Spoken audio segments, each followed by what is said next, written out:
सभी मीडिया बंधुओं को मेरा नमस्कार। एक नैरेटिव जो कांग्रेस पार्टी और कुछ और पार्टियां फैला रही हैं और दलितों को खासकर भ्रमित कर रही हैं कि भारतीय जनता पार्टी आरक्षण खत्म कर देगी और संविधान बदल देगी, ये नैरेटिव चलाया जा रहा है। मैं स्वयं एक दलित समाज से आया हूं। मैं आपको बताना चाहूंगा कि ये लोग एक राजनीति करते हैं भीम मीम। ये भीम मीम की बात जरूर करते हैं, लेकिन इनके दिल में केवल मीम मीम होता है। कांग्रेस हमेशा आरक्षण विरोधी, बाबा साहब अंबेडकर के विरोधी, संविधान विरोधी और अनुसूचित जाति जनजाति ओबीसी विरोधी रही है। मैं इसके बारे में कुछ तथ्य आप लोगों के सामने पेश करना चाहता हूं। वो तथ्य है 1961 में पंडित जवाहरलाल नेहरू ने सभी मुख्यमंत्रियों को एक पत्र लिखा था कि वह उन्हें आरक्षण पसंद नहीं है। 1961। अब बात आती है अभी कर्नाटक का। कर्नाटक में क्या किया इन्होंने? पूरे मुस्लिम समाज को दे दिया किसका? ओबीसी का। अब ओबीसी का इन्होंने दे दिया तो उनका आरक्षण है उसमें उनको घुसा दिया। बाबा साहब ने जो आरक्षण दिया संविधान में, उसमें कहीं भी धार्मिक आधार पर आरक्षण नहीं था। इतना नहीं, अनडिवाइडेड आंध्र प्रदेश, उसमें इन्होंने किया आरक्षण धार्मिक आधार पर मुस्लिम भाइयों के लिए। किस कोटे से? एससी एसटी और ओबीसी से। इसके अलावा इन्होंने जो सच्चर कमेटी बनी, रंगनाथ मिश्रा कमीशन बना, रंगनाथ मिश्रा कमीशन में कहा गया कि जो दलित ओबीसी कोटा उसी में मुस्लिम भाइयों को भी दे दिया जाए। तो ये धार्मिक आधार पर आरक्षण कौन कर रहा है? ये क्या संविधान विरोधी नहीं है? तो संविधान के सबसे विरोधी तो कांग्रेस पार्टी है। उसके अलावा अभी बताना चाहूंगा आर्टिकल 370। आर्टिकल 370 हटाया गया। आर्टिकल 370 में हटने से सबसे बड़ा फायदा हुआ है दलित, एससी एसटी और वहां के आदिवासी। उसके पहले मुझे याद है कि पंजाब से 1958 में सफाई कर्मी वहां बुलाए थे, बख्शी गुलाम मोहम्मद जो तत्कालीन प्रधानमंत्री कहलाते थे।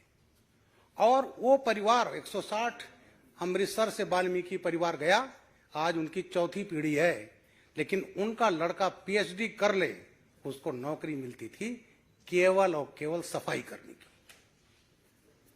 कश्मीर के बाहर वो आईएएस हो सकता था, आईपीएस हो सकता था। और अब जो 370 हटा तो सबसे ज्यादा लाभान्वित हुए हैं वहां के एससी एसटी, आदिवासी और उसमें सबसे बड़े हमारे मुस्लिम समाज के जो पिछड़े लोग हुए हैं। तो ये जो है, अब ये क्या कहते हैं, जब हम आएंगे तो हम ये जो 370 दोबारा ले आएंगे। तो ये सबसे बड़े संविधान विरोधी ये हैं। बाबा साहब ने तो कभी नहीं चाहते थे 370 को लाना, पंडित नेहरू जी ने जबरदस्ती उसको डाला था और ये कहा था धीरे धीरे घिस करके खत्म हो जाएगा, टेम्परेरी है। नेक्स्ट, अलीगढ़ मुस्लिम यूनिवर्सिटी है। अलीगढ़ मुस्लिम यूनिवर्सिटी एक्ट बना 1920 में, बीएचयू का उसका एक्ट सेम है और ये स्टेब्लिश्ड है कि it is not a minority university. और आज तक कांग्रेस के कारण एससी एसटी ओबीसी, अब तो 10% सामान्य जाति समाज का है, आज तक आरक्षण नहीं दिया गया। और ये हालत रहा 81 में माननीय इंदिरा गांधी जी ने उसमें छेड़छाड़ किया एक प्रोविजन में, एक्ट में। किसको डिप्राइव किया?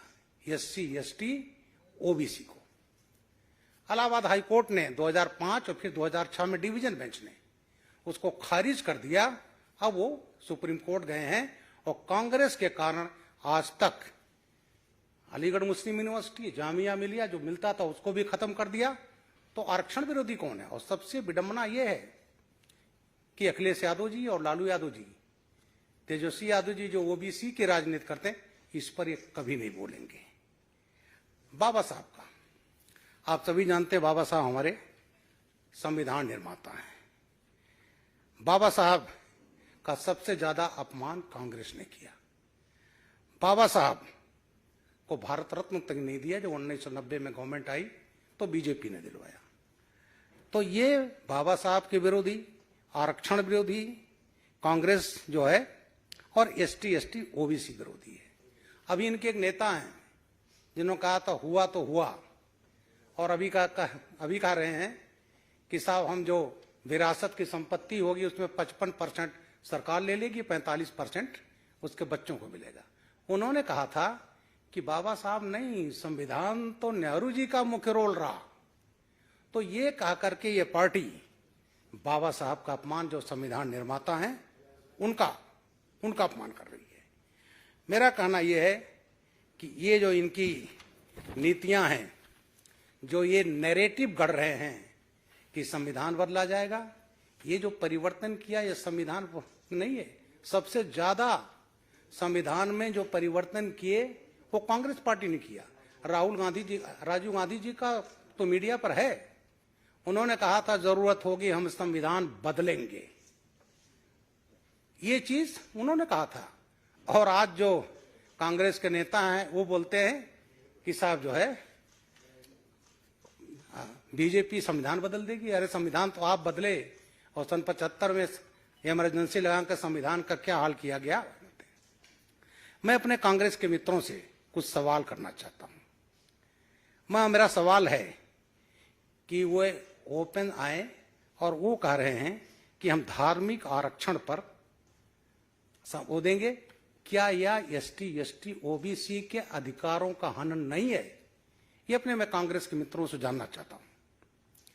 क्या यह जो कहते हैं कि संविधान बीजेपी बदल देगी, ये संविधान नहीं बदल रहे हैं?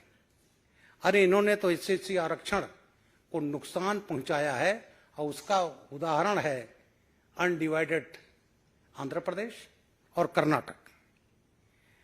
इनके नेता बाबा साहब को 2 बार चुनाव हरवाया, बाबा साहब को अपमानित करते रहे, और संविधान बनाने वाले बाबा साहब की भूमिका को ये नकारते रहे। मैं चूंकि खुद दलित हूं, हमारे समाज के लोग कहते हैं कि वैसे तो आएंगे नहीं, लेकिन अगर ये कहीं आ गए तो ये अनुसूचित जनजाति ओबीसी का आरक्षण ये हड़प लेंगे और उसको दे देंगे धार्मिक आधार पर मुसलमानों को। बाबा साहब कभी धार्मिक आरक्षण आधार पर आरक्षण नहीं चाहते थे। तो ये जो नैरेटिव है, तो मैं कहना चाहता हूं भारतीय जनता पार्टी ने पहले भी कहा, हमारे प्रधानमंत्री जी ने कहा है, जो बाबा साहब का आरक्षण दिया हुआ है और रहेगा, इसको कोई बदल नहीं सकता। ये जो कहते हैं खासकर दलितों में संविधान बदला जा रहा है, संविधान की सबसे बड़ी रक्षक है भारतीय जनता पार्टी। मुझे याद है जब हम संविधान सभा से निकले, जो पुराना पार्लियामेंट था, आगे आगे मोदी जी संविधान लिए हुए, पीछे पीछे हम लोग संविधान लेकर के हम नए पार्लियामेंट हाउस में घुसे, और उसमें हम सब थे, लेकिन न कांग्रेस थी, न टीएमसी थी, न विरोधी पार्टियां थी। इतना भी नहीं भाई, संविधान लेकर हम जा रहे हैं, उसमें शामिल तो हो लें। तो इनका संविधान में केवल बात करते हैं संविधान रक्षा की, लेकिन संविधान बदलने का तो इरादा इनका है, जो इनके पिताजी राजीव गांधी जी खुद ही कह चुके हैं।